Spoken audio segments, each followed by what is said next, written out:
That's my favorite little bar. When a hot band's playing, the people come from near and far.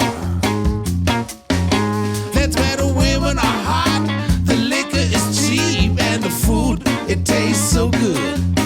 So when I'm down and out, I just think to myself, it would be great if I only could. I wanna go back to Texas, where everybody's feeling fine.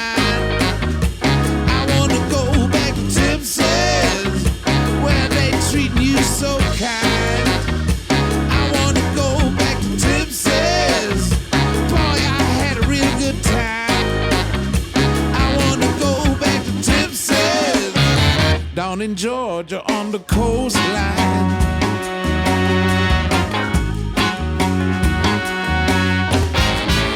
Tipsy McSway's at 1414 Newcastle Street in historic downtown Brunswick, Georgia is your friendly neighborhood bar and grill where you'll find it all.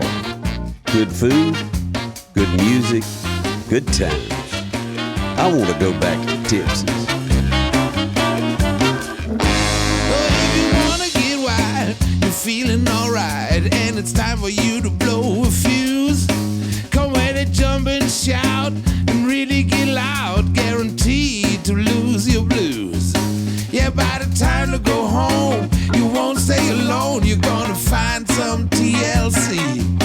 And for the rest of your life, you remember the night down in Georgia by the sea. I wanna go back to Texas, where everybody's feeling fine. I wanna go back to Texas, where they treat you so kind.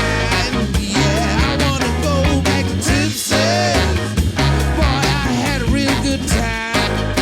I wanna go back to Texas, down in Georgia on the coastline.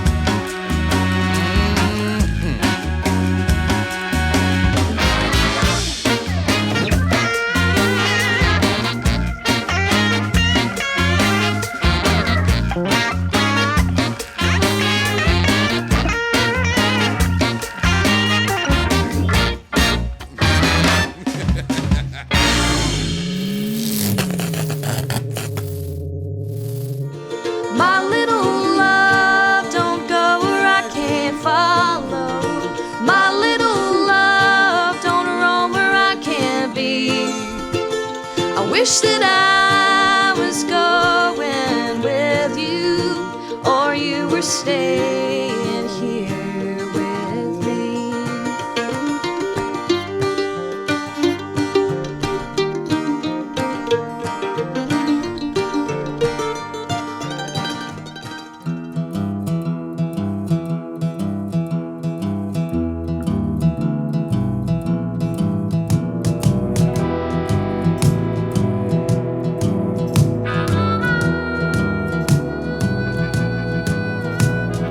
Something in the water taught me how to crawl.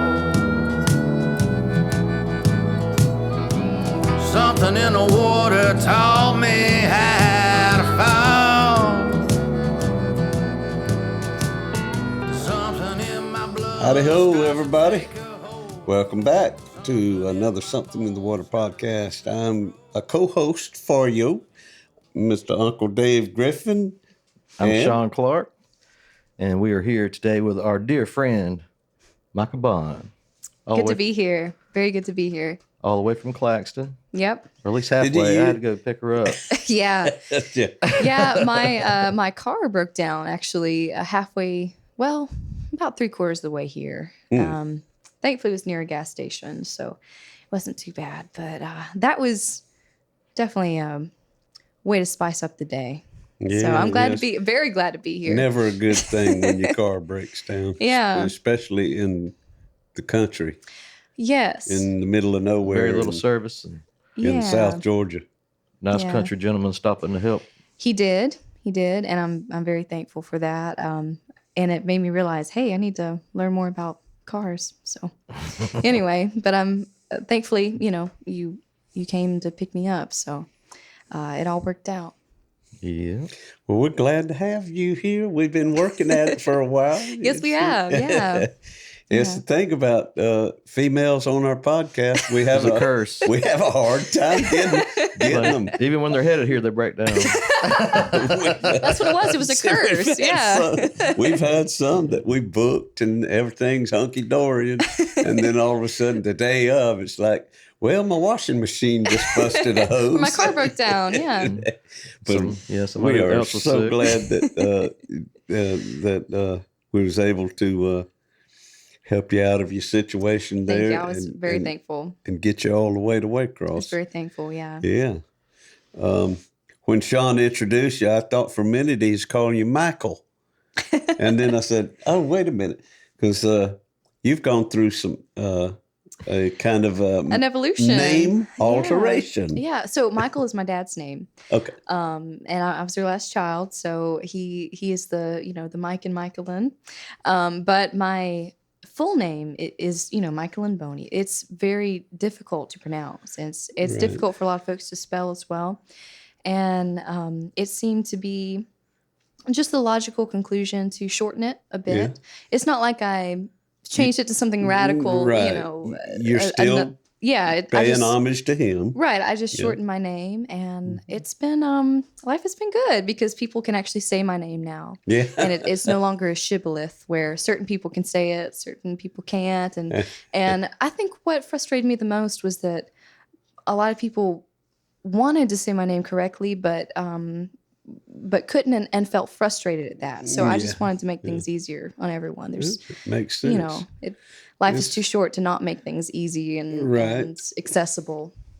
Well, it's like the greats, out there that have a stage name. Well, honestly, that was my only reservation about shortening my name, was that people might think that I wanted some kind of stage name like Ramblin' Rose or, just some kind of hoity-toity stage name. That really was not my intention at all. Mm-hmm. It was just that I had been called all kinds of things, by people trying to say my name, like Macrolan or Michelangelo. I actually appeared in a play that I was in as Michelangelo, and I thought, well, maybe I need to think about this a little bit. So Macallan.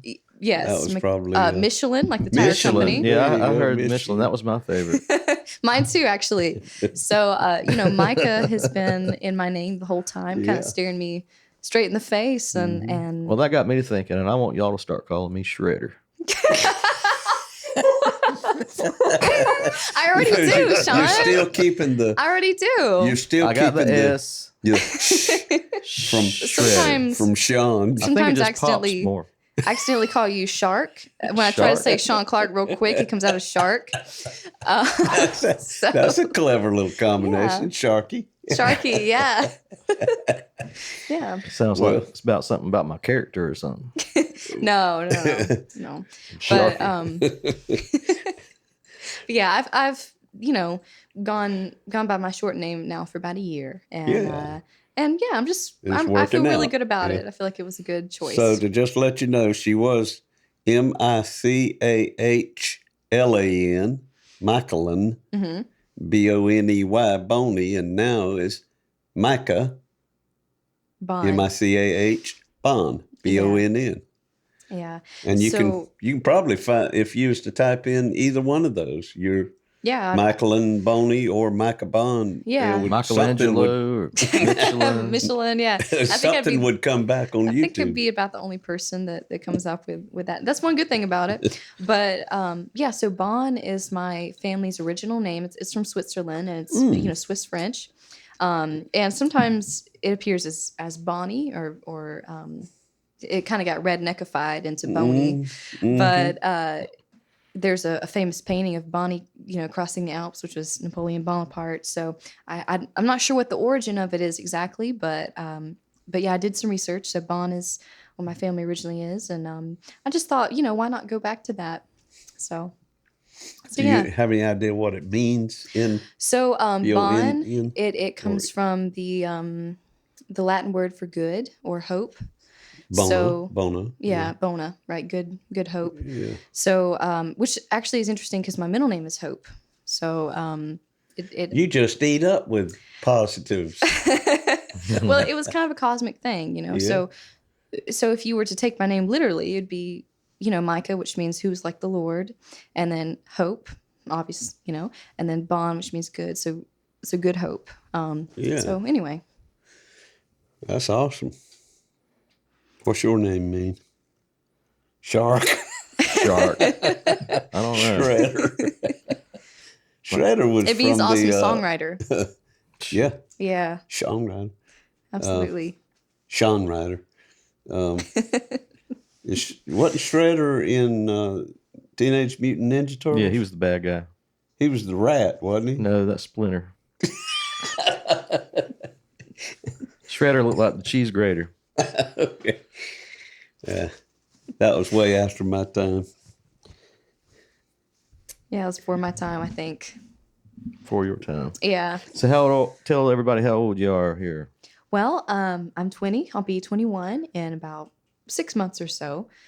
And life has been a great adventure so far. And I've been very fortunate because I've been able to make music with wonderful people like yourselves. You guys have been just a huge part of my, I hate to say journey because it seems like such a cliche word nowadays, but such an influence on me. And I've been able to travel around a good bit and study from different people. And it's been a very interesting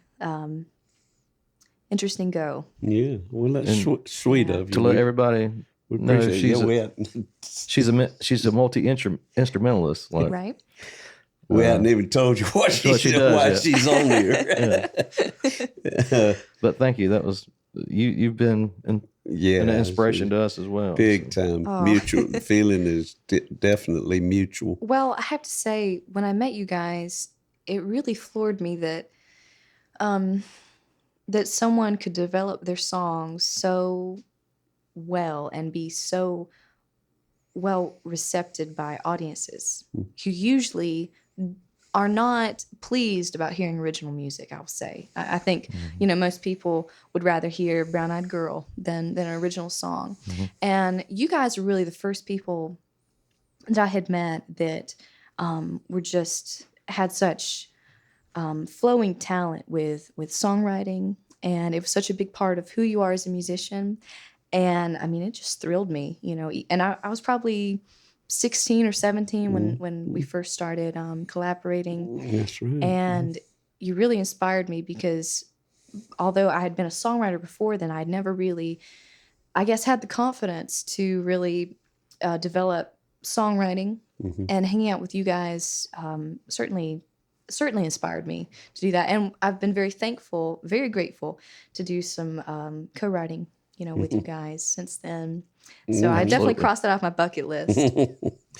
Yeah, and before this podcast is over, we'll actually play some of them songs that we all helped each other. Yeah. There's a new one that we just finished. Well,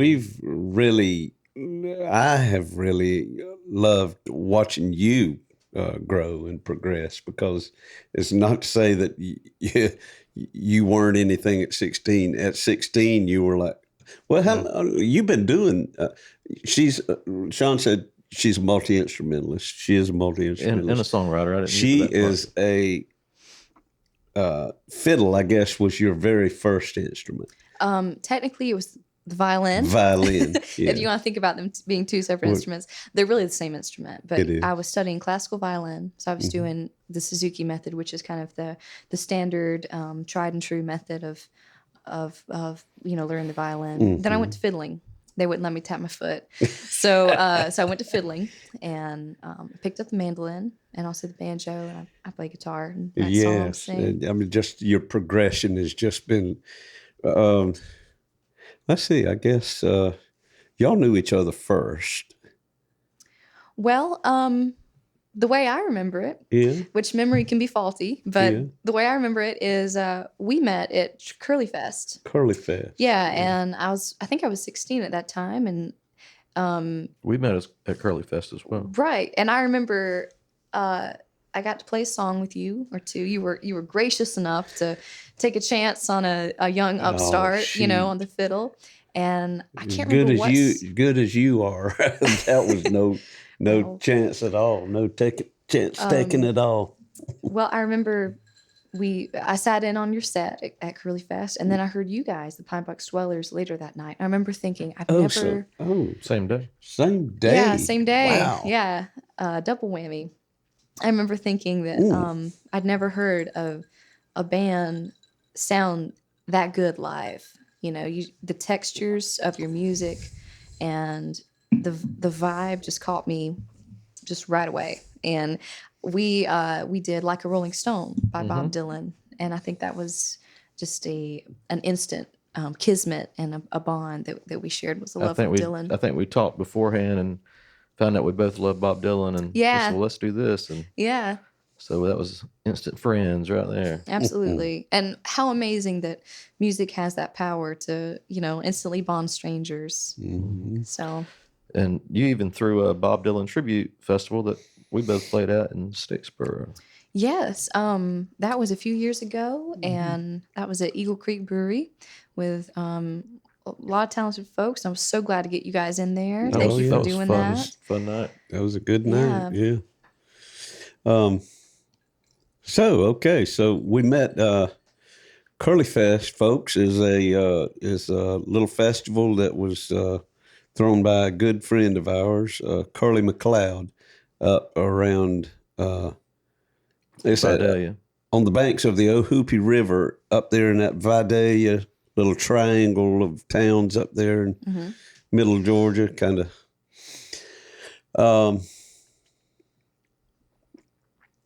Kind of close to Claxton, right? Yeah, not too far. Fairly close. Yeah. He would throw a festival every year for his birthday. Yeah. Oh, yeah. Yeah. And this was probably the third or fourth annual, maybe? I think. I'm not sure. Or had he been doing it more often? I think it had been going on pretty strong for a few years. Oh, yeah. And I appeared there with the band I was playing with at the time, the Pig Eye Daddies. Pig Eye Daddies. And right. Yep. yeah, so we played there earlier that day. I joined you guys, and it was a very joyful experience. Yeah, it was a nice time for us as well. And from that, the festival that I put on down in Waycross, the Grand Parsons Guitar Pool, we booked you for that the same year. So what year would you have been 16? That would have been the same year. 2017. 17. Okay, so your first performance at Grand Parsons would have been in September of 2017. About a month later it was all. And you, the crowd loves you. And of course that's you are a great showman. Thank you. Really good job. I mean, you capture an audience now. You're very gifted in that. Thank you. You, of course, you're a pretty girl to top. I don't mean to get weird or anything, I appreciate that. You've got that going for you. You're talented. Yeah, just all the unbelievably talented, and then you put it all together with a sense of showmanship, and look out, Hollywood, or Nashville, or wherever. Thank you. I was just thrilled to be part of Grand Parsons Guitar Pool, and I'll be there this year, actually, in October, and I'm so looking forward to it. It's been, honestly, that was a real milestone for me, because you guys introduced me to Grand Parsons. Really? Okay. Absolutely. Because I remember you said, for the guitar pool, so much of your show needs to be Graham oriented. And I thought, well, I've heard of Graham before, because he had done a cover of the Dylan song, I Shall Be Released. And I remember always liking that, but I didn't really understand who Graham was. And it's easy to look over him, I suppose, and his contribution, which is very understated, but so integral to a lot of the best music made by like the Rolling Stones and the Byrds. I'd always loved the Byrds.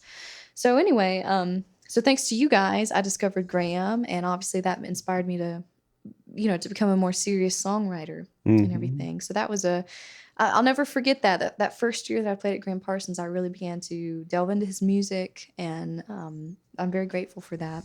Yeah. Well, you are welcome. And the other thing that strikes me about you is being at such a young age as to how much you already know about music history. You may not have known a lot about Graham Parsons, but there's a lot of folks that don't. But yet, you already knew who the Byrds were, probably. Who did you get your musical knowledge from coming along, Well, in a large different part... people or family members? Or... Yeah.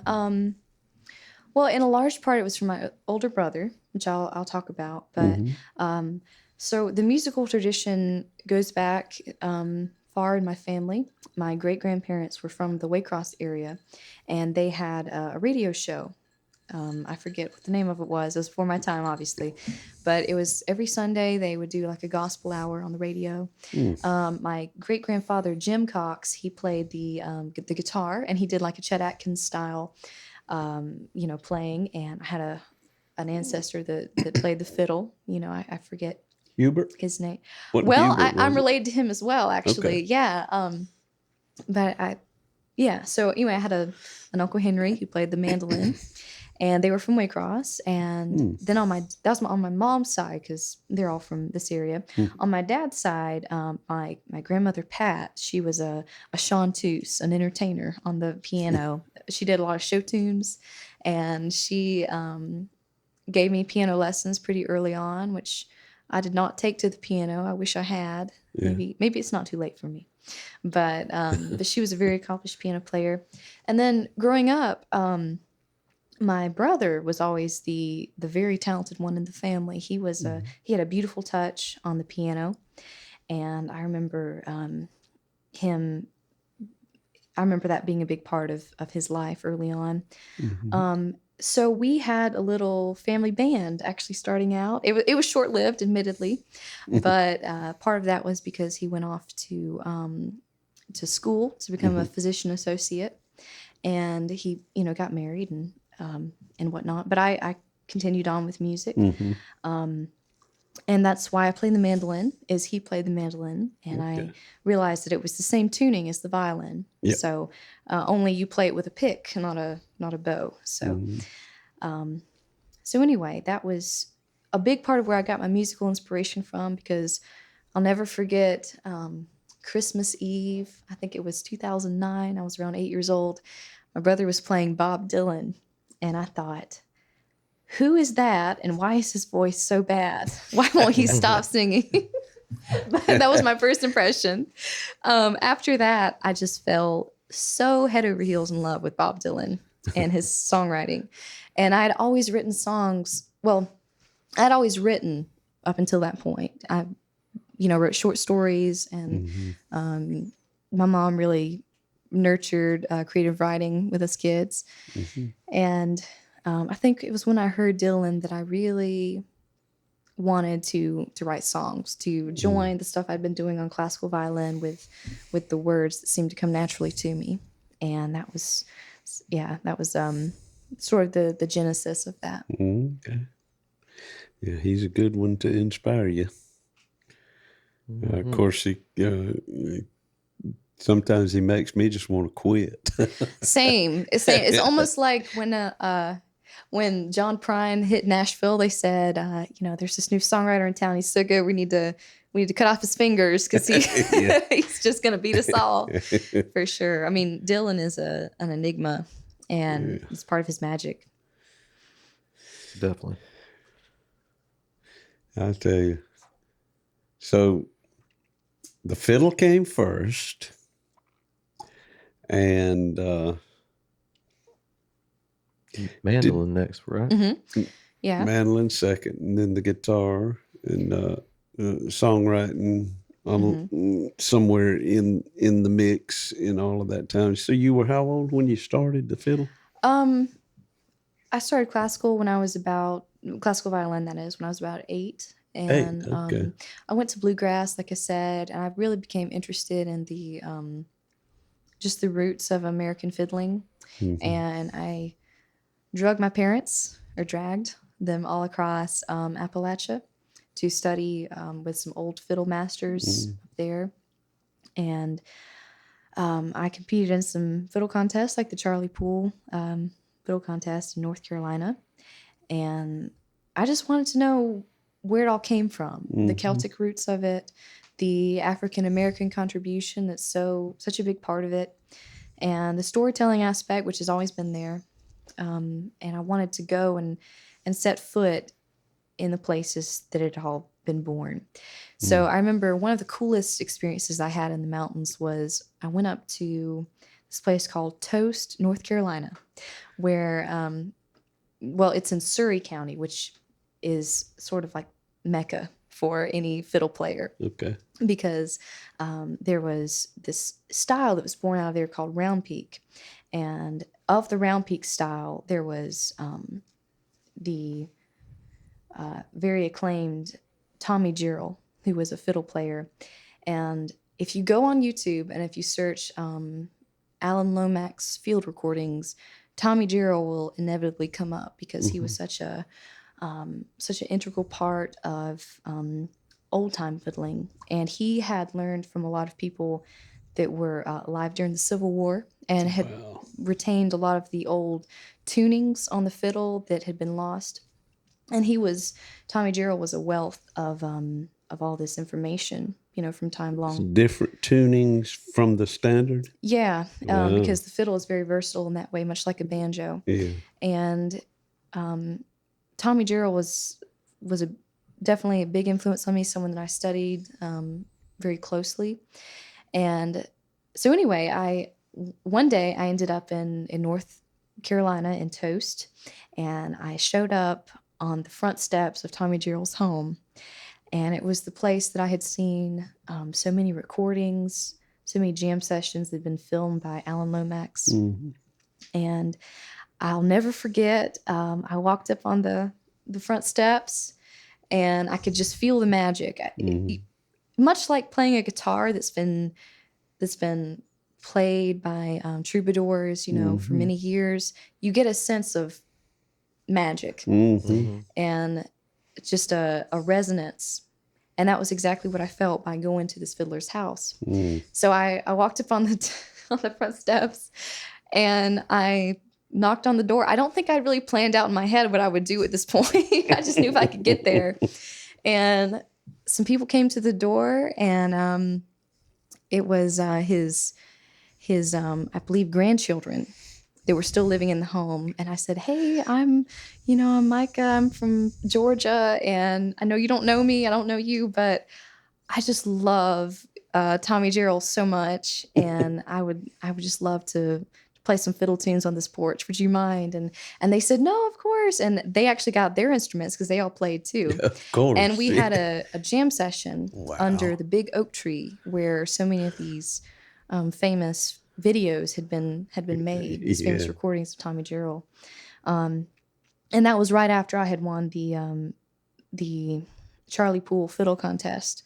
So anyway, that was just a wonderful time. I think I was about 14, maybe I was 13, something around that time. Wow. So anyway, I've always had a deep appreciation for Americana music and to really know where it all came from. Because if you're going to figure out where you're going, you need to know where you've been. And to stand in a long line of tradition is very important to me because information can be lost so easily. That was the whole point of the Dark Ages, was all this classical knowledge from ancient Greece and Rome had been lost, and it set humanity back many years.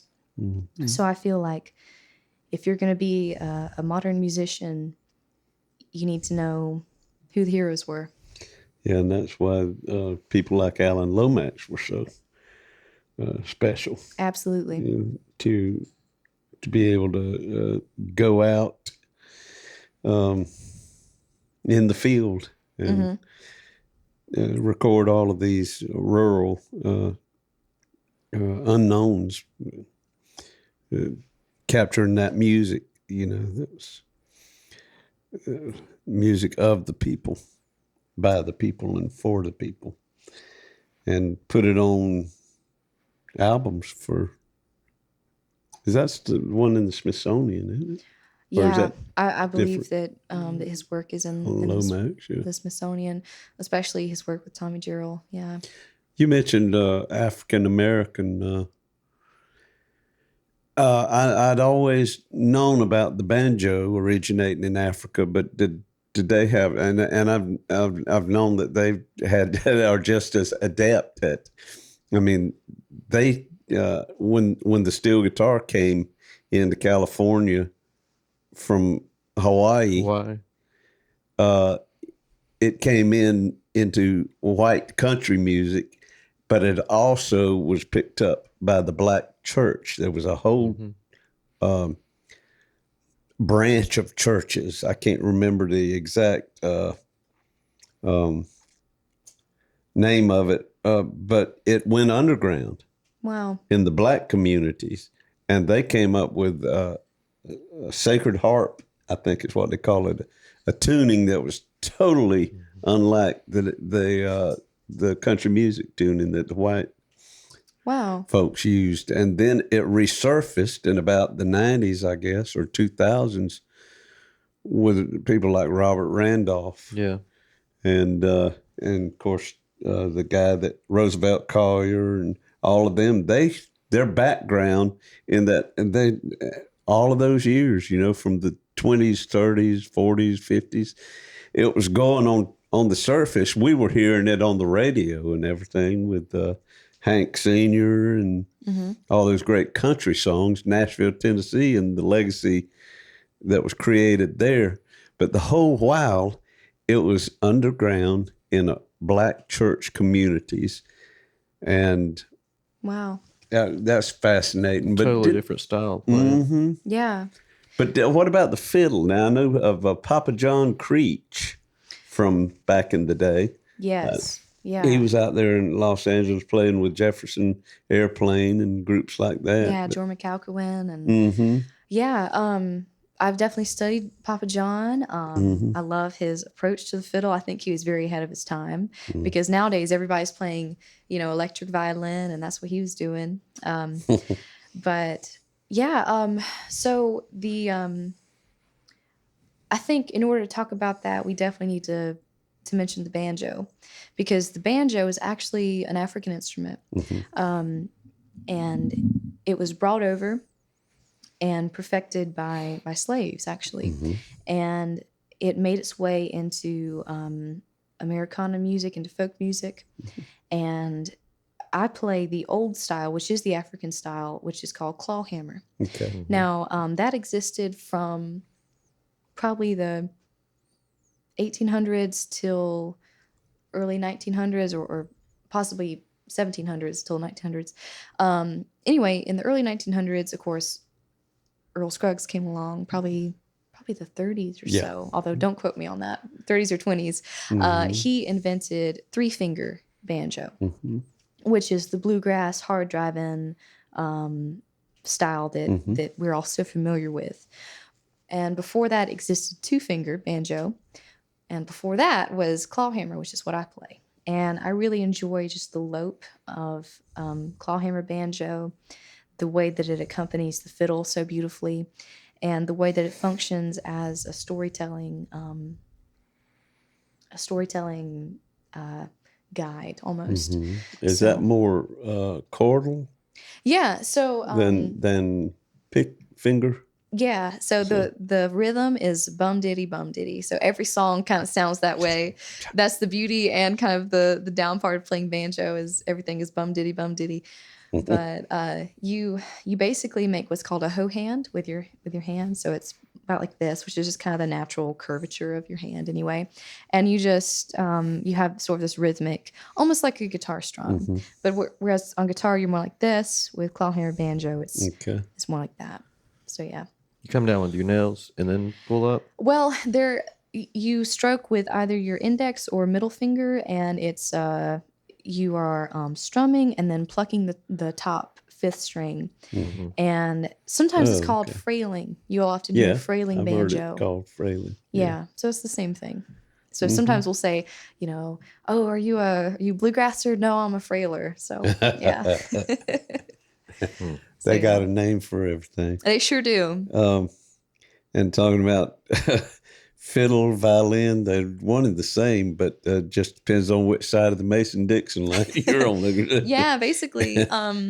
Yeah, so it is the same instrument. I get that question a lot, but it is the same instrument, and you have small changes like the curvature of the bridge. A fiddle will have a more flat bridge on it than a violin. Yeah. Okay. Yeah, and it has a different function. Violin is certainly a lot more technical than fiddle playing. So that's why now I've sort of come full circle, because I started out doing classical music, was interested in the roots of Americana music, and now I'm back to doing classical. So I'm currently, completing studies in Bach and, the Baroque period and everything with classical violin. But it's interesting to see how everything is really one and the same. And if you play good Bach, you can play good bluegrass. If you play good bluegrass, you can play good rock and roll, good jazz. So it's all really. So there's not much difference in the technique of one to the other. Well, I would say all the most accomplished fiddle players have classical technique. Yeah, but someone like Tommy Jarrell would have a very different approach to playing it. Like sometimes you'll see fiddle players playing down here rather than up here. Sometimes their bow hold is different. Not to get into the minutia of all that, but fiddle can be less structured than violin for sure. So, folks, look at Micah Bonn right here. It's like she's a combination of Itzhak Perlman and Charlie Daniels. Well, Did I say his name right? Is it Charlie?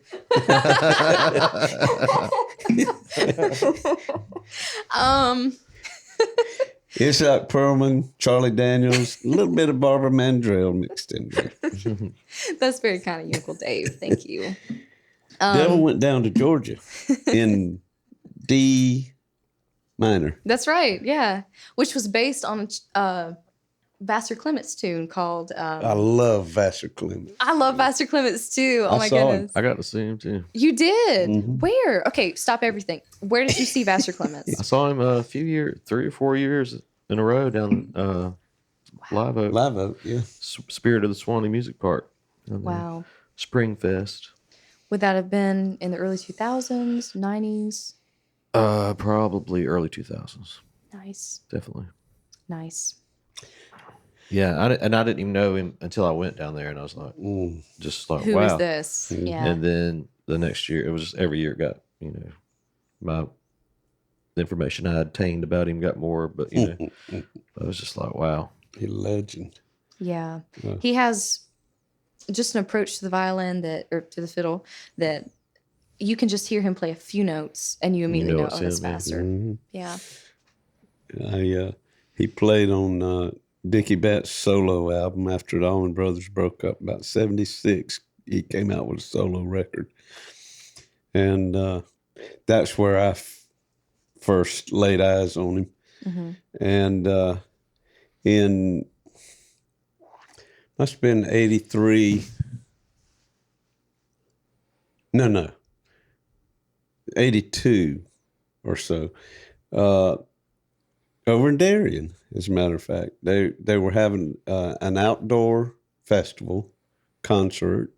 It was one night, like a Saturday night, and me and my then wife went over with a few friends, and it seemed like it was in a park in Darien, but they had camping area, and we pitched a tent, had campfires, and we're sitting out there in the grassy thing, and they had built a stage earlier that day. Jack Brinkley was one of the stage builders. He's an old doo-wop singer and a former DJ from Waycross, and been in a lot of bands through the years around here. But he was like one of the lead construction guys on stage, and makeshift stage, and they put up a big old sound system, and Rodney Dillard was one of the performers, and I think Vassar Clements was playing with him, and Leon Russell was the headliner. And so we were getting right, just about the sun started going down. Vassar Clements and Rodney Dillard was up there on stage, and I was enjoying, thinking I'm glad to be alive, and the sun was going down. All of a sudden we heard this, just this noise, everybody looked straight towards the stage because that's where the noise came from. And we saw the left side of the stage collapsing with the PA falling down on the ground. Oh my gosh. But before that, Leon's bus had pulled up and was sitting off on the side of the stage there. And we were all, we knew that Leon was there. We was hearing good music. Right. And knew that he was coming up, and then wham. Oh my gosh. And then about 30 or 45 minutes went by, and we saw Leon's bus ride off. And then somebody walked out to the microphone that was still working and said, "Sorry, folks, concert's over." Yeah. And yeah. What the hell? Yeah. No rain check, nothing. Right. Well, see, Leon was smart. He was like, "No, I'm not going to mess with that. I'm out of here. I am out of here. I got better places." Yeah. But I did get to hear Vassar Clements live and in person. There you go. He was great. Yeah. I got to see Levon down there. Oh man, you saw Levon Helm? I got it all At recorded. Live Oak? Yeah, same down there. I think that was Magnolia Fest. But Now, you opened up for Levon, right? no, Leon Russell. Okay. Yeah. Yeah. I get. And Levon Helm was drummer for the band. Gotcha. See, Yeah. I get those two mixed up. Right. But yeah, but It's easy. you opened up for Leon Russell. So did Dave. Gotcha. Yeah. That's makes perfect sense. High point of my career. Me too. Yeah. Yeah, boy, What that a- was something. What a big deal. Golly. Our good buddy Paul. Paul Lee arranged that for us. Yeah, he hooked was us up. Leon's sound man. Wow. Mm-hmm. What was Levon's band down there in Live Oak? Was that the Levon Helm band? Yeah, I think it's his daughter Yeah. and her husband, and Mm-hmm. I don't know who else was. This would have been in the 2000s. then, This was wasn't after his he had throat cancer it? Yeah. Right. and he lost his voice for a while, but this was like right after that. Yeah. It was pretty good. Yeah. He Levon's contribution to music has been so immense. I mean, not only is he a fantastic drummer, but a great mandolin player, and he just has that voice that you just instantly connect with. I'm such a big fan of his music for sure. He's got that Especially voice his like- version of Ophelia. It's my favorite. His voice is just like, that's a friend of mine. Yeah. Yeah, it Yeah. just Exactly. cuts through. And Yeah. I'm reading a biography on Levon right now, and that's the gist of it, is that he is so accessible, and that he never met a stranger. In other words, you could introduce him to somebody very first time, and it'd be like he'd known them forever. And that's what everybody said about him. He's just so friendly. Just and like you said, his vocals and his drumming. His drumming was just like behind the beat, or however they describe it. They describe it as in the pocket or not in the pocket. And when you're not in the pocket, they say it creates a tension. It's beautiful tension, but it's almost like, are we going to get back to one Right. again? Right. It's like, Well, is he going to get there? yeah, all good music I've well, not to make a grand sweeping statement, but like especially rockabilly, and good bluegrass too. It's at its best when it sounds like it's just about to fall apart. You know? Yeah. So I think Levon taps into that, you know, and that's actually very hard to do. It's hard to make it sound like kind of unstable, but actually you know, it is very stable. Like I think a good example of that would be Jerry Lee Lewis. You know, he sounds like he's literally about to break the piano. But he really has just this fantastic sense of internal rhythm. So when you know the rules very well, you can break them. That's a neat analogy. Yeah. So songwriting. What inspires you? How do you, what's your process of writing a song? Yeah, well, I think everything inspires me, really. I mean, you know, throughout the day, you are generating lyrics and ideas, and it's good to have a place to compile them, like a notebook or so. So I'm careful to keep track of all the stuff that I, you know, generate. And sometimes the ideas that you don't pay attention to and they keep coming back to you are the best ideas, you know, the things that are persistent. So I find that songwriting is not necessarily like an epiphany, like everybody might think it might be. I think there's the conception that songwriting is like lightning striking, and you have this song and it's given to you, and that is true in some ways. I mean, we are a conduit for something bigger, you know, and we channel things, we channel ideas. But it's been my experience that actually the creative process is a slower process than that. It's like any act of nature. It's brick by brick, and it builds very slowly on itself, almost like an embryo developing. So I find that I stay with my songs for a long time, and I try to listen to what the song is telling me, how it wants to be written, because your first inclination may not be the correct one. And I try to get to the crux of what needs to be said. I try to alleviate, or I try to get rid of any, to cut the fat, so to speak. As Tom Petty said, don't bore us, get to the chorus, you know. And I am very against sort of the standard way of writing songs that you hear so often in Nashville nowadays. And just, it seems to be kind of the pop way of approaching, where there's very clear rules. I don't think that the best songs are like that. I think that, you know, you want to push the boundaries of what's been done, and you want to go into uncharted territory. So that's sort of my process. It's a slow, cumulative process. And co-writing helps, especially when I'm doing co-writing with wonderful songwriters like yourself. So I love co-writing. Since I found Dave. Yeah, I love your description of it there, because that sounds, you said it so eloquently. I can't spit it out like that. That sounds like the way that I do it, you know.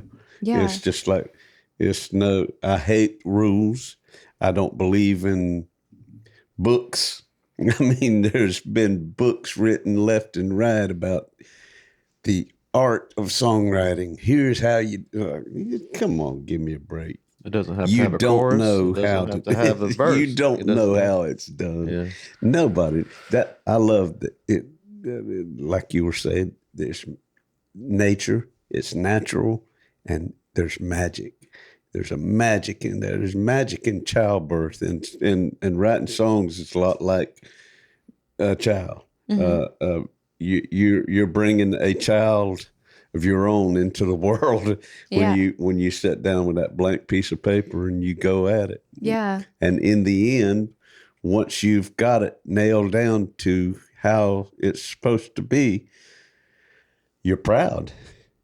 Absolutely. You got a lot of pride, and you know, and I don't know about y'all, but it's a little bit scary to shove it out there in front of somebody. Just not to hijack the conversation, but touching on the subject that you brought up about, you know, it's a lot like childbirth. There is a very famous statue, which I'm sure you've all seen of.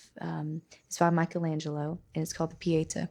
It's where Mary has the broken body of Jesus stretched out across her lap. Oh yeah, yeah. And I think it's probably my favorite statue because not only does it touch on every parent's horror of sending out their child into the world to be broken and abused, but it also describes every artist's process of creating something. So when you have an idea for a song, it's a lot like Mary, you know, having Jesus, because you think about, hey, this might just save the world. This might, and I mean that in the sense that this might be exactly what people need to hear. Yeah. And this might touch someone in a meaningful way. And it's something that needs to be said. So in that aspect is like, you know, the Pieta. But then also when you actually get the work out, when you're in the nitty gritty of creating it, it's not exactly like you might have your expectations up here and it might come out about right here, you know? So that's kind of the broken aspect, because every song, I think is a bit like that. But even though it's scary to put out into the world, to play it for people that may not frankly care, or that it doesn't land like you want it to each time, it doesn't match what you have in your head, it still needs to be put out, because you know, if you don't accept the challenge, and if you don't accept the possibility that it might come out a little broken, nothing good would come of that. So you have to have the courage of Mary in that sense. Well, I do, you know, I love all my songs, you know. Yeah. And I have a feeling for all of them, you know. Some of them don't resonate like others do, you know. And isn't that interesting too, seeing what resonates with people? Yeah. That's what I was going to talk about is, you know, some of, like you say, I like all of my songs or I wouldn't play them, you know. Right. But some of my favorite ones aren't the crowd pleasers, you know.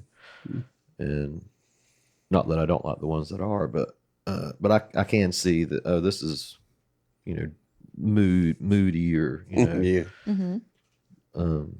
But And it's so cool to look back at your songs and remember exactly where you were when you wrote this lyric, or exactly who helped you with it, or what you've been listening to at the time.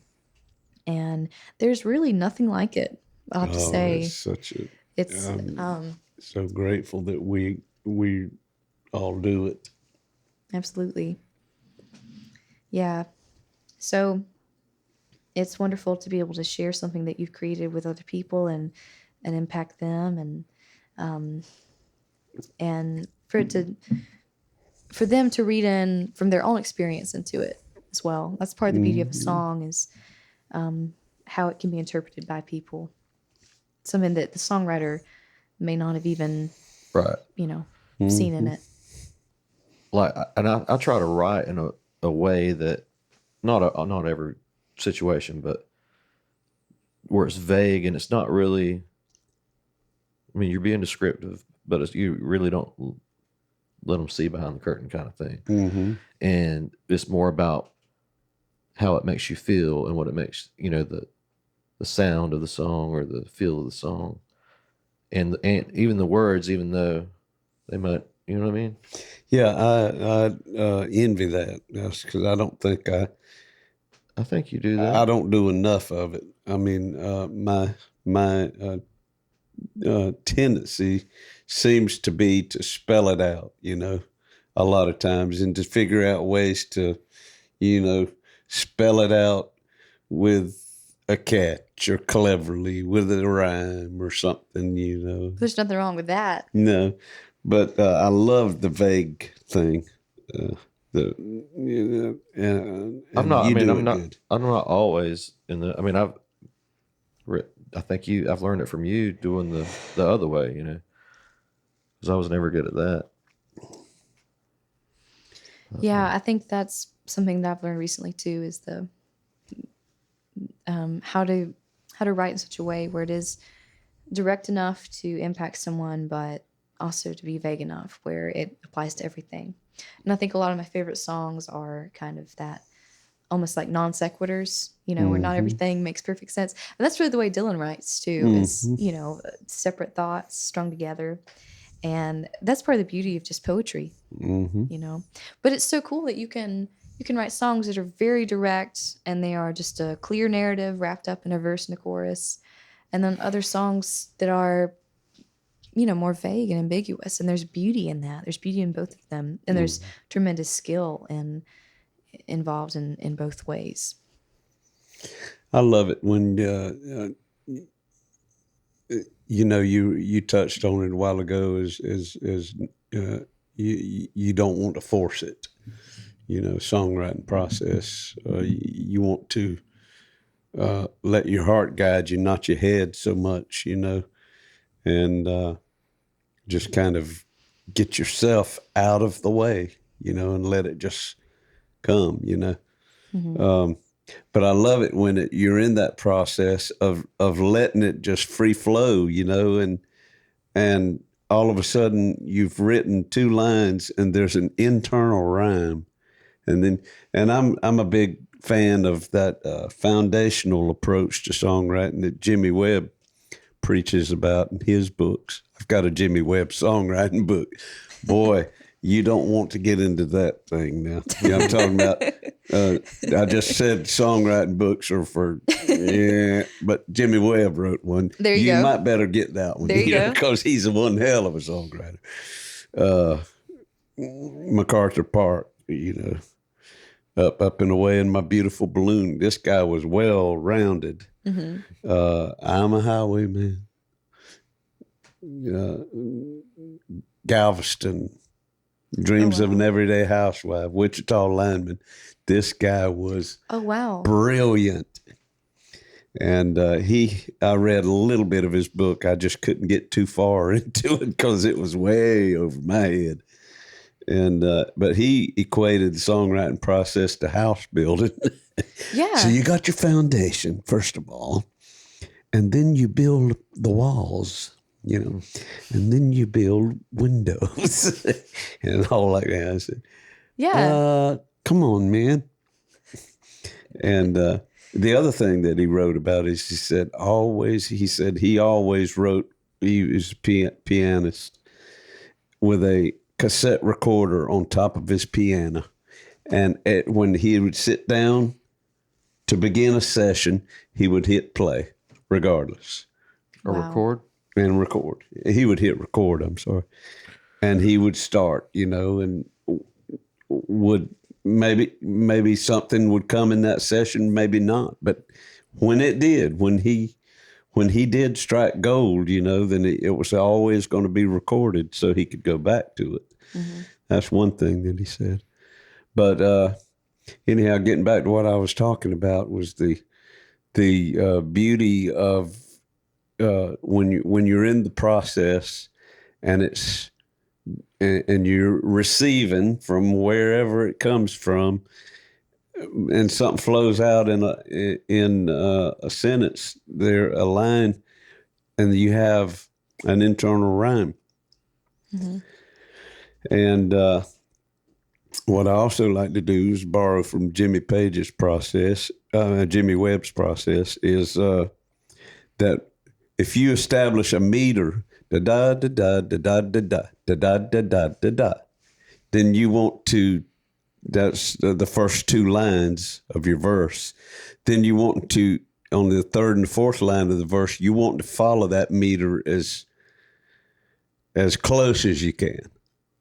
Now that's a rule that can be broken right there. and a lot of people do. But I find myself wanting to attempt to do it very properly like that, Yeah. And if the internal rhyme on the first two lines falls on the fourth beat of the second line, and then the last beat of the second line, your internal rhyme, like do and blue, then in the fourth line, I'm gonna try to make that the new internal rhyme of that line rhyme at the same exact spot.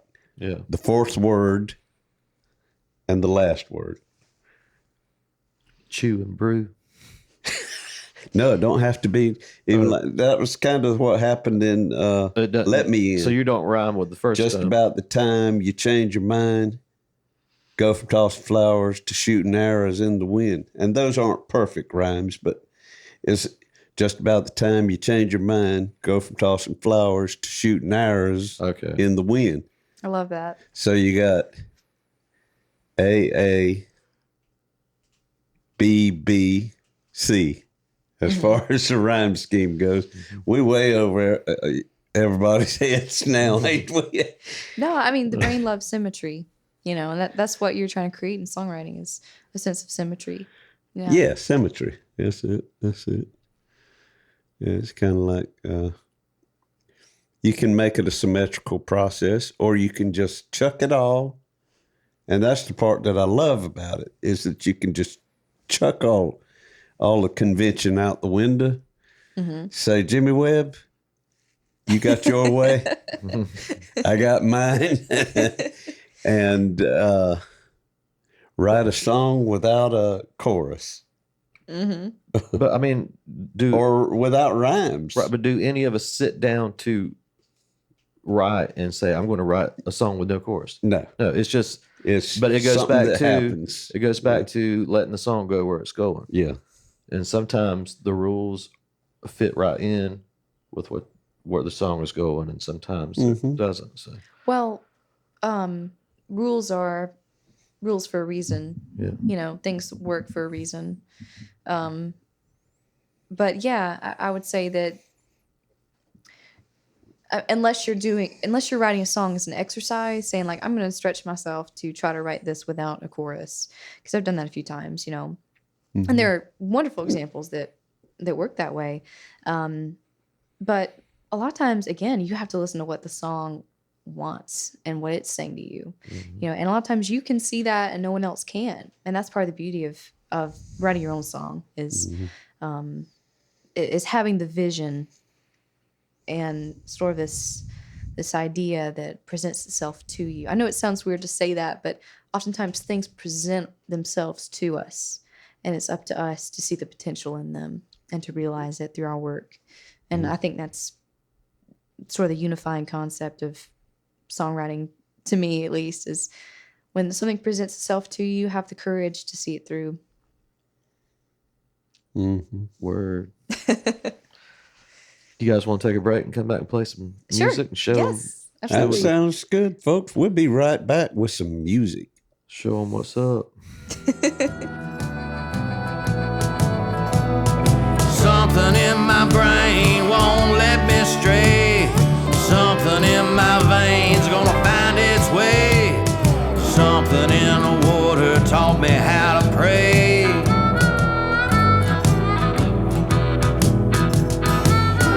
When that cold black water finds its way into your veins, you'll never be the same. Hey, we're back with Miss Micah Bonn. That sure is a pretty guitar you got there. Thank you. I appreciate it. It is. So you got that from Randy Wood. In Bloomingdale. Brand new. Yeah. It was hanging in his shop, and I was just I fell in love with it from first strum, and I could tell the guitar had a lot of songs in it. So he built the guitar, right? He did. And it's got that warm resonance that his instruments have. They're characteristic of them. How old is he? Well, guesstimate. I believe well, he's definitely in his 70s. Okay. I'm not sure exactly, Yeah. but he is, still cranking out instruments and does a lot of wonderful work in his shop. Anytime I have anything going on with my instruments need to be adjusted, I always bring them to Randy. He made this one as well. He did, yeah. He built my mandolin and my banjo, and they've just held up so well. And I just really can't recommend Randy's work enough. He's a wonderful luthier. Is he like close to Savannah? Mm-hmm. Yeah, so Bloomingdale is basically in Savannah. And he's from Brunswick originally, moved to Nashville, had a store next to the Ryman, and has had a very interesting career. And I'm always just really shocked by how down to earth Mr. Randy is, because when you've done the inlay work on Elvis's guitar and Johnny Cash has called you his go-to guitar builder, you might get a big head, but that just Not is him. not affected Mr. Randy at all. He just is so salt of the earth. That's awesome. Yeah. What's this song that you're about to do here? So this song is a very autobiographical song, and I co-wrote it with Shawn, and I love his touches to it. You had to get in her head. Absolutely, If it's yeah. autobiographical, you got in her head, didn't you? Well, he helped me present it, and I love co-writing with Shawn. He's one of the best. Absolutely. So I've had a lot of adventures and misadventures in music. And while I was up in Nashville, I lived in a camper by the railroad track. And this song comes from that time in my life, which was a fun season. And it's called Pink Flamingos, because if you've ever been around campers, you'll see a lot of pink flamingos decaled. I remember on the them well. side. They were popular when I was a kid in the 50s. Right. So we had them in our front yard. and everything. yeah. So there's that nostalgia, and so the song is called Pink Flamingos, and it's just about my, experience thus far as a young musician. Cool. So I'll play it for you.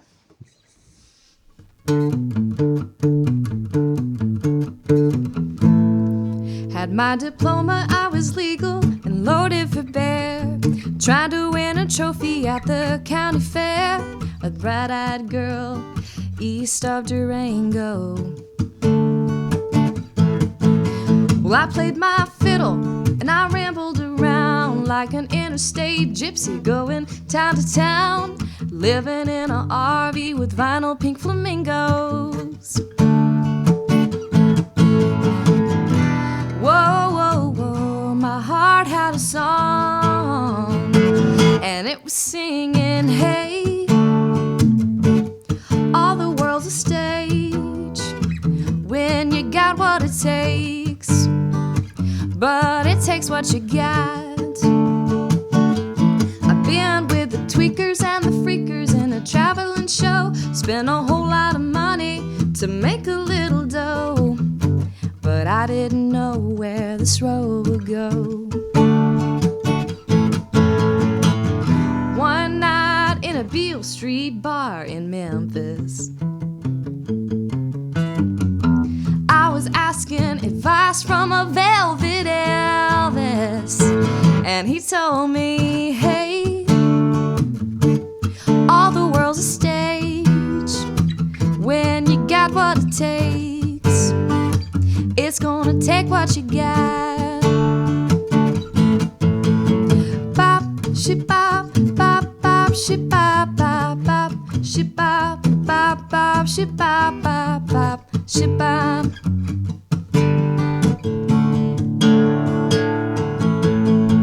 The man in the suit wants to sell me a dream. He said he'll put my picture in a magazine. He'll take me as far as my credit card will go.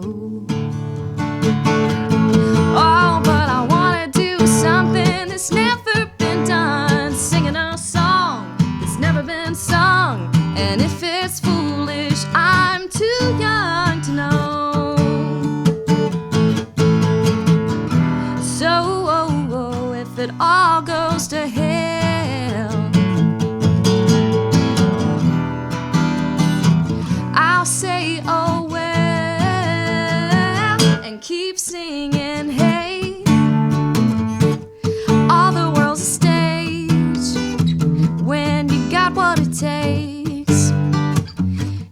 take what you got. Bop, she bop, bop, bop, she bop, bop, bop, she bop, bop, bop, she bop, bop, bop, she bop. It takes what you got.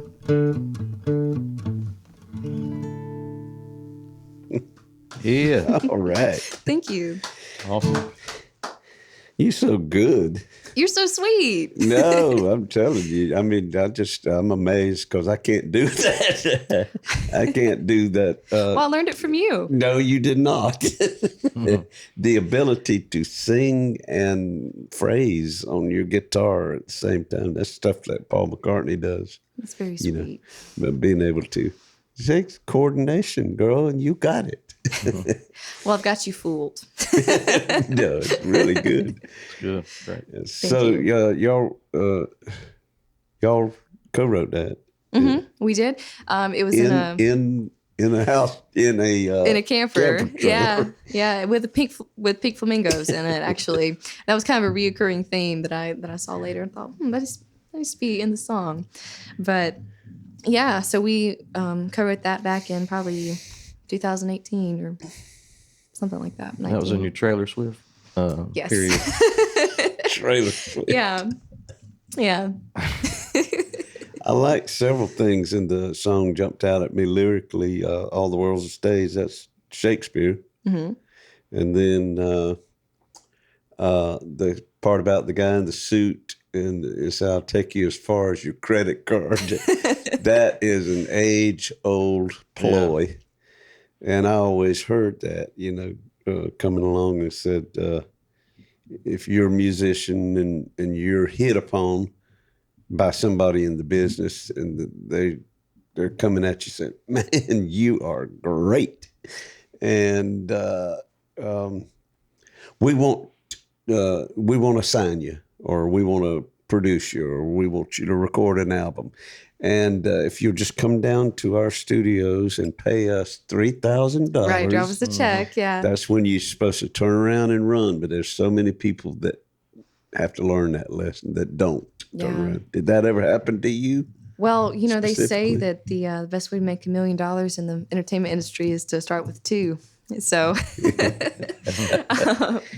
I mean, it's just something that you become more aware of as you progress, and you realize that, the music business is a business. And I think that's a lot of what's wrong with it. And honestly. A lot of shadiness in there too. Did it, to be in your song, did it personally happen to you?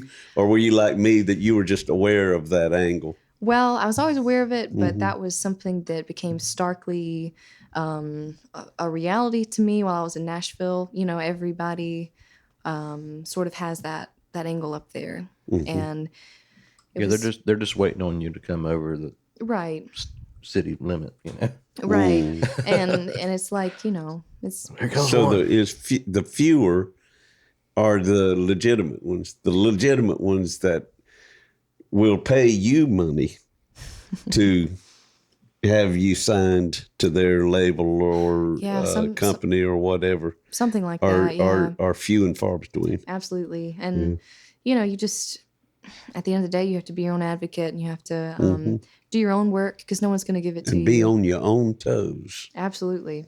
Yeah. So anyway, that was just part of my experience, was just realizing, hey, this is, in a lot of ways, the music industry is pay to play, which, again, I think that's why we see so much of a cookie cutter approach to, to the radio nowadays. And and it's like the music industry has a certain formula that works for them. Especially we see that with the so-called bro country. It's so, Songwriting too. That songwriting element of punch the clock. Right. Sit down in a little cubicle and churn out songs from 8 to 5, 9 to 5. The songs that are selling are in A, and they include these words. And this topic, Get to work. Daisy Duke shorts. We need 20 more. Just cold like beer. Yeah. Pickup trucks. River. I can't talk too much about that. Tropical storm. I really can't talk too much about that without feeling pretty nauseated. But I'll have to say that's something that attracted me to y'all's music is it was just very authentic, and there was nothing contrived about it. You weren't trying to hit on certain hot topics. You just sang from the heart and wrote from the heart. And it was very apparent, just from the first song that I heard from both of you, I could immediately tell that. And I think that's, part of the magic of this this community in Waycross is a nurtured sense of authenticity. And plus, we're broke. That helps. It helps with the music making. No, I remember it might have been Shawn that said it years ago. We used to talk about how wouldn't it be nice if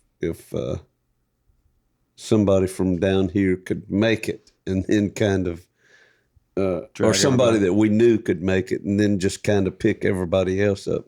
But somebody described it as a wheel that's going around, and they said eventually that wheel's going to land when it, like the magic wheel you spin on the game show, and it's finally going to land. The pointer is going to land on Waycross. It hadn't done it yet, but well, oftentimes you're not aware of your own importance, and oftentimes it takes other people to show you that. And Uncle Dave, we are musicians, not just in Georgia but far and wide, are really indebted to you for all your work. You have such a far-reaching arm in music, and you you really do. And we are very indebted to you for all your work that you do with the Grand Parsons Festival. And I mean, that I can't imagine what a labor of love that must be. And I just appreciate that you go through the trouble of putting it on for us all. And it certainly changed my life, and it's touched the lives of so many. And I think they should give you the key to the city in Waycross. I really do. I'm just being honest. And, well, that's sweet. And the same to you, Shawn. I mean, your influence. He's Batman. I'm just Robin. You guys, y'all are so loved, so appreciated. Truly, it's a beautiful thing. Well, thank you. Well, you are too. Mighty sweet of you. Well, I mean, let's do another one. Okay, absolutely. Let me grab the mandolin. All right. Yeah. So that song that you just started us off with was written in a camper trailer in an Airstream, 1971 Airstream. Oh wow! With pink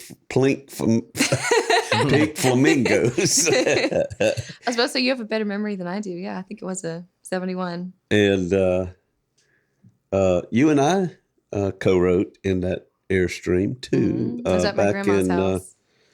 In July of 2018, we wrote a song together called "Who Put Josie in the Well." Right. And so with all of this camper trailer songwriting sessions going on, I decided to buy my wife, just kind of fulfilled a dream that she had. She wanted a hippie camper trailer to carry down to the festivals and sleep in and everything.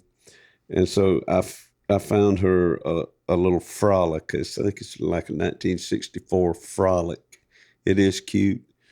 And we parked it in our front yard. And you messaged me back a couple of months ago, or about a month ago, I guess it was, and scheduled a little songwriting get-together in our camper trailer. Right, yeah. So we got this camper trailer thing going on now. We sure do. And yeah, it was a song that you had already commenced to writing, another one that you and Shawn had commenced together. So Shawn and I started in the 71 Airstream, actually at the same time that you and I wrote Josie in the Well. And okay. The song, we had the first 2 verses, and I always knew it was a good song, but I guess other things were happening, and I just never finished it. And it was not until I was staying with my friend Jerry Gowan. He had a very cool old Martin guitar that was belonged to a friend of his, and I could just tell that the guitar had been, played so much and had so many songs in it. And I picked it up, and the chords just came to me for this song, which is called "My Little Love," that Shawn and I had been working on, and it seemed to just click. And it'd been, a slow process because we'd started about 2 years ago and just kind of put it on the shelf. So I strummed this old Martin, and it just came together for me so well. And I thought, wow, that's the melody, and those are the chords. And so I contacted you and you and Connor, and I got together in your camper, and we finished it. And It's a 2-camper song. That's right, yeah. Double whammy. So anyway, I'm about to release a recording of this with Chris Henry, and I'm very, very excited for it. But I think it's so cool that we get to play it because, the three of us co-wrote it. That's like magic. So, yeah.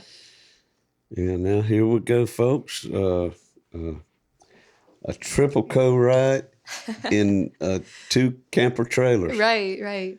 And called My Little Love.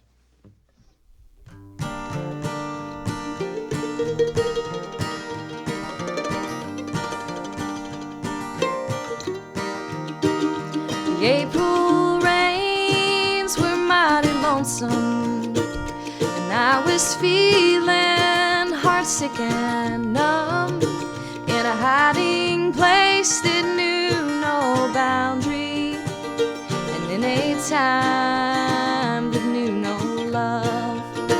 I was a rover and a rambler until I wound up sinking fast. The only place that I could turn to was the harbor of my past. My little love, don't go where I can't follow. My little love, don't roam where I can't be. I wish that I was going with you, or you were staying here with me.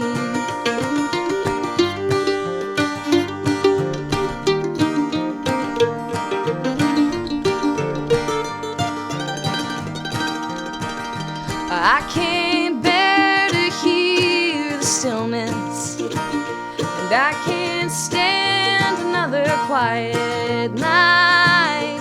Restless dreams gather around me till I walk in morning light. Beyond the dark, I know that you're waiting with a love that has no end. Be the rock of my salvation. Fill me up and break me down again. My little love, don't go where I can't follow. My little love, I'd never tell you wrong. Stay with me and let's go together into the open arms of song.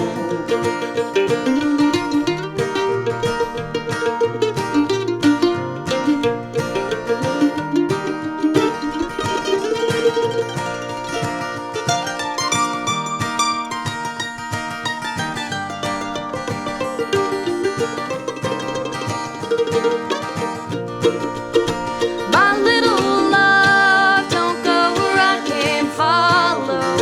My little love, I'd never tell you wrong. Stay with me and let's go together into the open arms of song. Into the open arms of a song. All right. Nice. Thank you guys for playing that with me. I appreciate was it so awesome. much. It's My Little Love. Full circle. Yeah, And I we did. started Micah it, y'all Bonn, finished Shawn it. Clark, Uncle Dave Griffin. Yeah, it is full circle. Connor had some help in that too, right? And Connor Griffin. That's right. That's right. Connor Yeah. Griffin. Dave's always trying to cut him out. No. He's like, It's like the opposite of nepotism. It's like, damn, boy. Dave's like, just make out the check to me. He'll get his. Don't you worry about it. So you mentioned being over at my old friend Jerry Gowan. Yes. Yeah, he and I think we're the same age. I believe he might be a year older than me or so. But he and I met way back in the day. He was from Folkestone, Georgia, and that's only 30 minutes from Waycross. And I knew that he played in the band. So when I started playing in the band, I was 18, right out of high school. And he was probably well into a seasoned veteran by then. But the thing that I remember about Jerry, he had a band in Folkestone. It was seemed like it was about a seven-piece band, 6 or 7 pieces. And they took a famous publicity photo for their band. They were standing on the roof of a restaurant right there in Folkestone as you go through the one of the main traffic lights there. There's a Okefenokee restaurant on the left there at the intersection. And way back in the late 60s, early 70s, they all climbed up on the roof of that sucker, and somebody stood on the ground and took a picture of them on the roof of the restaurant. Well, there you go. That's my Jerry Gowan memory. Other than that, I do know this about him. He's one of the greatest musicians. I mean, technical. He's a keyboard player. Yeah, extremely technical, but also soulful. Does he play anything besides keyboard? He plays really good guitar. Yeah, and I I'm thought always he trying to did, get him to play guitar at one of our shows because he's so good. He can just play any genre. One of the most versatile musicians I think I've ever met. Y'all are doing some work together now, We right? are, yeah. And we're actually going to be Playing at Grand Parsons Guitar Pool in October together. Oh, good. Yeah, so that's been such a fun project, just working with him. And we've been doing a lot of, everything from Gershwin to Guy Clark, really. Yeah. Some jazz tunes and then some bluegrass. He's one of the few piano players that can play bluegrass piano. So, so I've really enjoyed that. Well, he's from the South, from South Georgia, so he's steeped in the traditions of all of the stuff. Absolutely. He's highly trained, but but he doesn't talk about that a lot. And I think that's Y'all got a video that just crept up on Facebook in the past week or so. The two of you sitting there performing Chartis. The Chartis? Yeah, the violin piece. Yeah. That's like a gypsy sounding thing. Yeah, that's a classical piece by Monty, but it is gypsy because it's based on the Hungarian folk dance, which a Chartis is a type of traditional dance. Oh, okay. So that was fun. I roped him into that. And very good. Yeah, a lot of fun to make. Mm-hmm. He's a great guy. We're going to have him on, right? Yeah, you guys definitely need to. We've got to. He has so many interesting stories. I mean, just what a career he's had. Yeah. What's some of the other? You got some other projects going on with players? I do, yeah. So I'm playing with Scott Bachman in a group called Fiddlesticks. It's just me and him, and we have had very warm reception in the St. Simons, Brunswick area, and the Savannah area as well. And that's been so much fun. And whenever, it's just the fiddle and the drums, I enjoy doing live looping, which allows me to play like bass and rhythmic stuff on the fiddle. So we do like Led Zeppelin and disco and some bluegrass as well, and just a good mix of everything.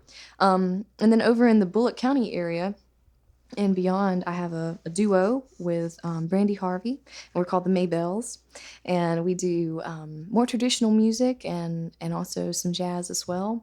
And we have a Facebook page, and I've really enjoyed these collaborations. No kidding. with I saw different some musicians. videos of that, and I really liked it. Thank you. I have not seen the Maybells, but I want to. It's been fun. Brandy is such a tremendous talent, Mm-hmm. and she's actually from Waycross, believe it or not. really? Yeah, so I think you guys need to have her on your She's podcast. something to do with that place in Statesboro, right? The Averitt Center. Yeah. Yeah, she's very involved there. Yeah. I actually work at the Averitt Center. I teach fiddle lessons there, mandolin and guitar, and she teaches there, and she is involved in a lot of the productions they have. So we were doing the Love Always Patsy Cline production there, and she plays Patsy Cline and just, I think, was born for the role. She, oh man, not only does she have her voice down pat, but she just becomes Patsy. It's so cool to see. Nice. Yeah. Well, folks, it's about time for a tale of the week, and being as we're in the month of November, about a week before Thanksgiving. Where are you going this time for Thanksgiving? You going over to your mom and them's? Probably so. Well, it's a good time of the year. Thanksgiving is always a kind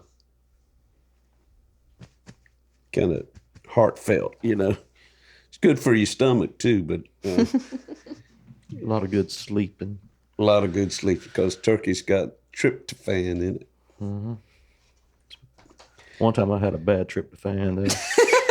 I like to never come out of it. He laid on the couch and his nephews and nieces couldn't wake him up. Talk me down, man. Talk me down. Well, this is telling a week about Thanksgiving. My older and only brother was born on November 23rd, 1950 in Montgomery, Alabama. I could always tell it was his birthday because of the overwhelming odor of turkey and dressing, sweet potatoes, and cranberry salad. Mama took no quarter and spared no mercy for an indifferent nostril or an unhungry stomach. You would eat, and it would be fabulous. Thanksgiving, in all its culinary splendor, takes on different memories for different folks. My fondest Turkey Day memories are from the time I was a young adult. I suppose I could appreciate the rosemary and thyme more, whereas before I might have thought it was just a nursery rhyme or a song from Simon and Garfunkel. But I'm sure Mama got it from her mama, and so on until the blessed Indians and pilgrims at Plymouth Rock. All I know is the whole house smelled like heaven for a day and a half. Plus, there were those glorious leftovers that might last for several days, or at least until they're gone.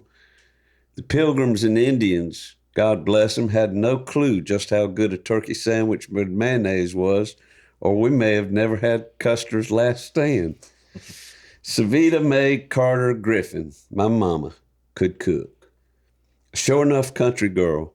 She was raised on a farm in western Brantley County, just outside of Hoboken. The second child of Everett Cecil Carter and Leela Virginia Strickland. The old farmhouse sat in the middle of a dirt yard that Grandma would sweep daily. You see, because back in the day, it was more work to have grass in the yard. You'd have to keep it mowed. Besides, you wouldn't be able to see them chicken egg eating snakes and hiding. So they would just not grow grass and just leave the dirt out there, and they'd get out there and sweep the dirt.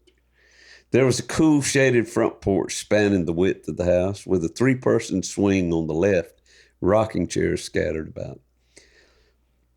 The front door led straight down the main hall, living room to the immediate right, bedroom to the left.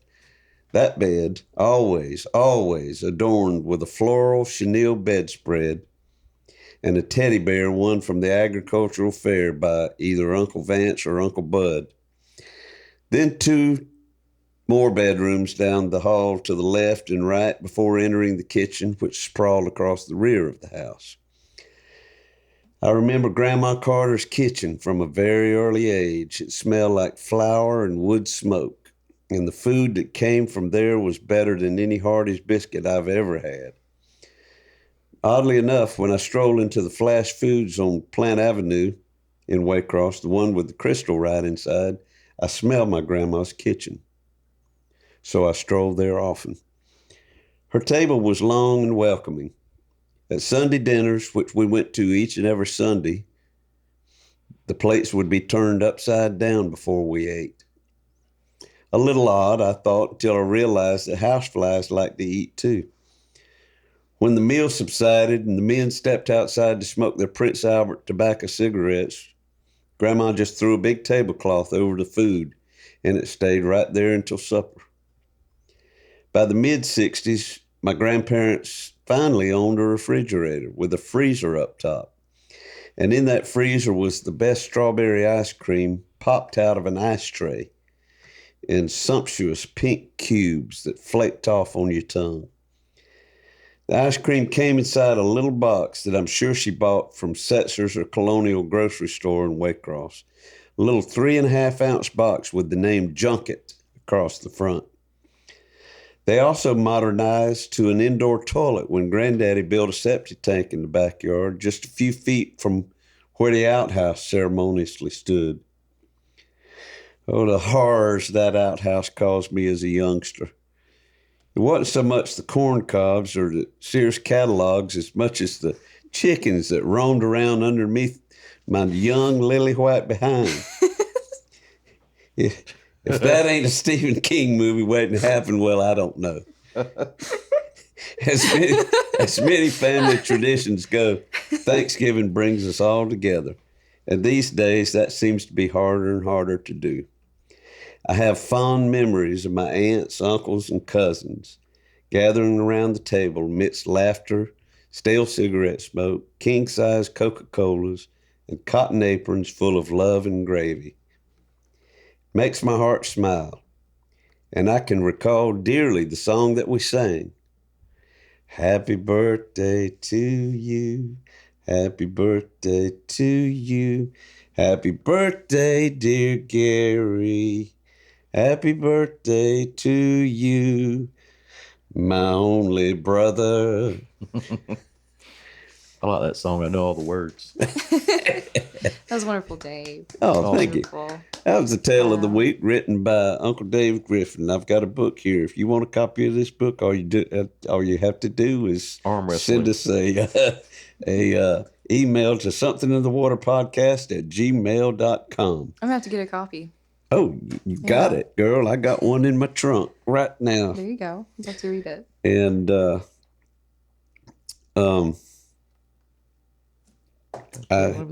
I had a thought that I was going to say there, but it has escaped me. Well, But why don't we do some more songs? sure. You, Absolutely. Yeah. I was wanting her to get play- the fiddle out. Yeah, she Yeah. plays more than just guitar and mandolin, We haven't folks. had a fiddle on the podcast yet. So. Okay. Yeah. Let me go get it and could be make sure another- it's in tune. Oh, I thought it was over there in the corner. I'm sorry. No, it's okay. Yeah. We'll be I'll right get it. back with a fiddle song.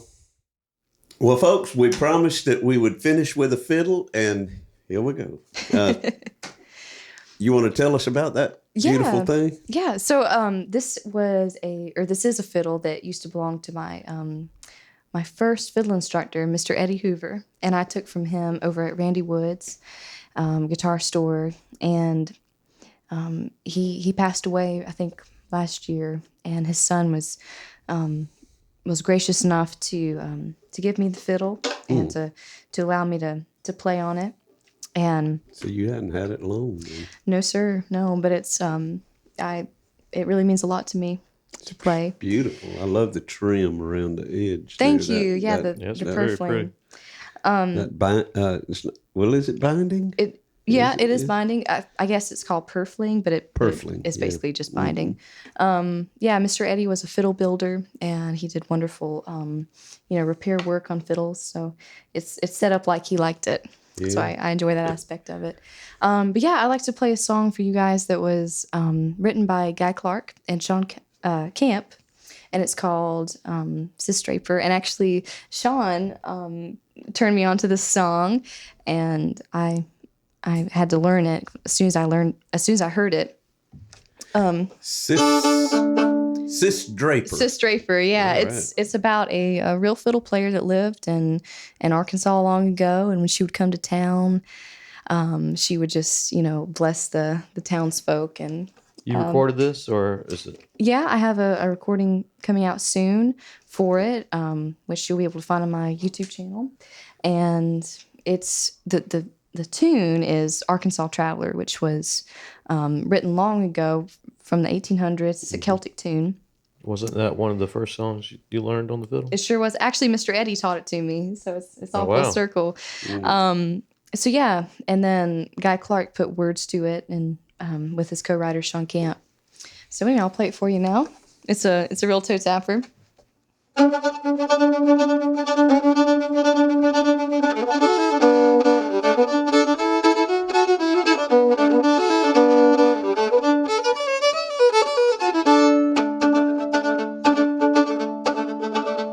Kick your shoes off in the corner, mama, tuck them babies all up snug. Sis Draper's coming over, we're all gonna cut a rug.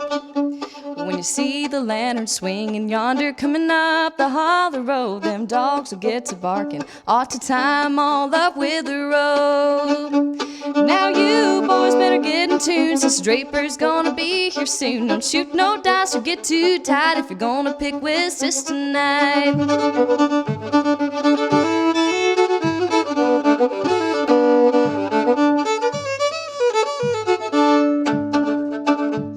Now she came down from the Georgia mountains, there was lightning in the air, honey on them fiddle strings, magnolia in her hair. Now she's a diamond in the rough, if you can't feel the shine, that's tough, she'll play all night for the likes of us. Sis Draper's got the touch, she'll play all night if she feels like it, have some fruit punch if you spike it. Sis don't care who don't like it, Sis has got a hell of a bow arm on her.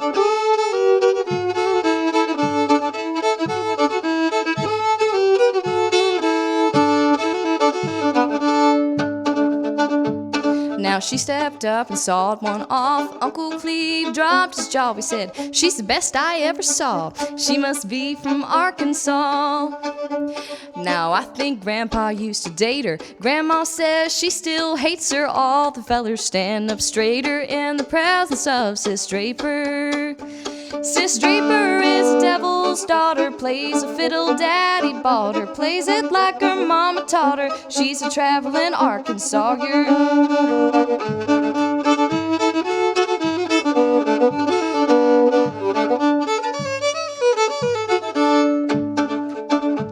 Now she put her fiddle in a box and said it's getting awful late. She's on her way to Little Rock can't wait. Now we all stood out in the yard, hands all full of watermelon, watched her leave and watched her go, wishing we was in that wagon. Sis Draper is a devil's daughter, plays a fiddle daddy bought her, plays it like her mama taught her. She's a traveling Arkansas girl. I'm gonna speed it up.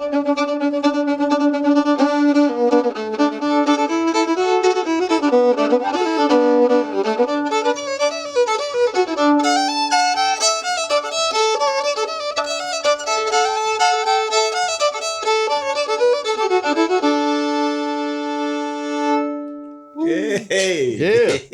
Thank you. All right. So much fun to play. Good.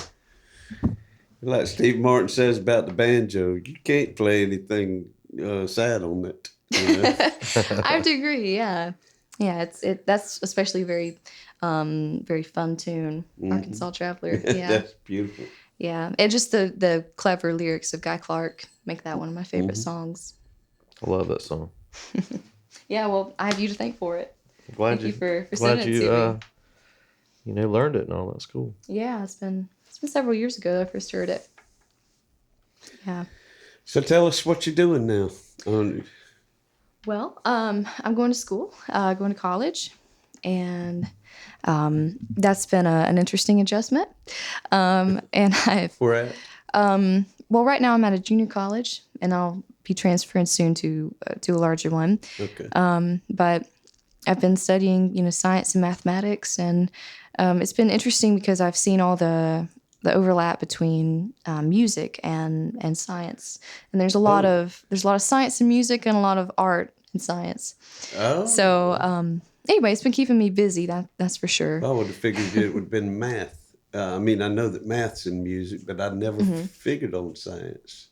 Yeah, well, yeah, I especially think of the violin as being, kind of scientific in its approach.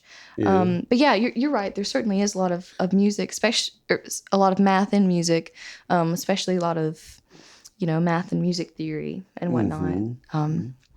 But that's been interesting, and it's kind of given me, more to write about as a songwriter. Yeah. Which has been a very joyful experience. Awesome. It's good to have an education, to go along with what you're doing musically and everything. They always say back in the day, they used to say, get an education so you could have something to fall back on, if the music don't pan out. Like Brian May, the guitar player, lead guitarist for Queen. Yeah, he's an astrophysicist. He took it to heart, didn't he? He sure did. Yeah, to the highest degree. I'll go get my astrophysics degree. Yeah. And then play in one of the best bands in the world. Yeah. For sure. That's pretty amazing that he could do all of that and to see really how everything flows together, and to realize that there is a science to music making and an artful aspect, like I said earlier. The two have an interplay between each other. Mm-hmm. So that's been a lot of fun, and it's kept me busy. I have lost a bit of sleep in the process of going to college, but I really enjoy it. I just love having a textbook in my hands. Yeah. So anyway, you've always been learning something since I've known you. You just like, which is awesome. I wish I had that drive to just keep, all the instruments and that kung fu you've been doing. Don't mess with it, boys. I've been studying a little bit of jiu-jitsu, and I'm very rusty. I really need to get back to class. But yeah, I think Bob Dylan said, "He who is not busy being born is busy dying." So I've taken that to heart. But yeah, I mean, it's just such a big old world, and there's so much. Didn't he also say that, and if jiu-jitsu don't work on them, you can always stab them with your fiddle bow? You put their eye out with bow around their neck. Yeah, you put their eye out with a fiddle bow too. If the jiu-jitsu don't work, you can just put their eye out with the fiddle bow. Well, I definitely need to get back into jiu-jitsu. That's been a lot of fun. It's actually a lot like playing music, believe it or not. There's a certain rhythm to how you do things, a certain attack, to how you approach something, and a formula. So anyway, that's been interesting. But yeah. Cool. Tell the folks kind of what you got in mind for early part of next year. So on your land up there in Claxton. Right. So I would like to put on a songwriting seminar and concert with you and Shawn, and to have part of it be a songwriting seminar, so that you guys can talk about your creative process and allow folks to ask questions for, if they have inquisitive minds about that kind of stuff, and just to discuss the magic of what you guys do, really. And that'll be on our farm in Claxton. We have a cabin from the 1860s that I believe it'll be held in. And then later that night, we'll have a concert as well. So you guys can share your music there. And more details to follow about all that. But you can find tickets, on my Facebook page and website. And I'm sure you guys will post stuff about that as well. We'll promote it right here on Something in the Water. That's already up? The tickets? No, not yet, but it'll be. We've got to decide on a date. Right. It'll probably be held, early part of next year, probably when it warms up a little bit, because that'll be near the winter. Okay. So, awesome. yeah. Can't wait. That's gonna be fun. Yeah, that will be a lot of fun. Absolutely. And well, folks, we certainly thank y'all for watching, and we thank our beautiful, talented, Little sis. multi-instrumentalist little sister, Micah Bonn, I appreciate that. Thank for you being so much our for having guest me. tonight. Thank you so much. It was wonderful. You were wonderful. And I hope that we turned a lot of our viewers on to something new tonight. Well, thank you. Yeah. It's been just a joy. Yeah, Absolutely. absolutely. Such a fan of you guys. Well, So as we appreciate said it. earlier, the feeling is mutual. That's right. So we'll see y'all next time on Something in the Water. When the cold black water finds its way across through your veins, it just might seal your fate.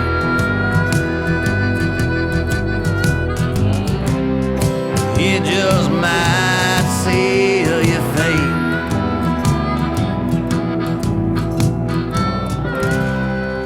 It just might seal your fate.